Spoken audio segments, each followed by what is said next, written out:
நீங்க எப்போது ஒரே டாபிக்ல ரொம்ப நேரம் கான்சென்ட்ரேட் பண்ண முடியல அப்படின்னு நினைச்சு பார்த்துருக்கீங்களா?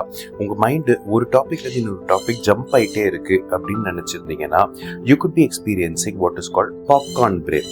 டாக்டர் லெவி என்ன சொல்லியிருக்காருன்னா, நம்ம திரும்பி பார்க்குற இடம் எல்லாமே ஸ்க்ரீனாக இருக்கு. Phone screen, laptop screen, tablet screen அப்படின்னு எல்லா இடத்துலையுமே ஒரே ஸ்க்ரீனாக இருக்கு. நம்ம மூளையால இந்த டிஜிட்டல் டிமாண்ட்ஸோட மீட் பண்ண முடியல.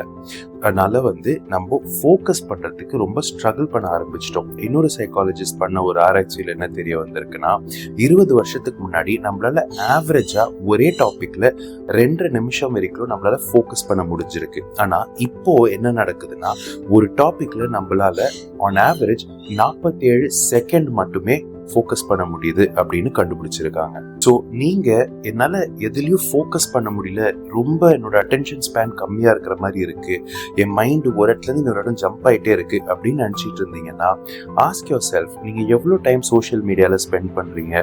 அதாவது ரீல்ஸ், அப்புறம் ஷார்ட்ஸ், இதெல்லாம் ஸ்க்ரோல் பண்ணிட்டே, அதாவது டூம் ஸ்க்ரோலிங் அப்படின்னு சொல்றேன் இல்லைங்களா, அந்த மாதிரி பண்ணிட்டே இருக்கும்போது நம்மளுக்கு இந்த பாப்கார்ன் பிரெயின் ஆகுது. இதனால அட்டென்ஷன் ஸ்பேன் பாதிக்கப்படுது.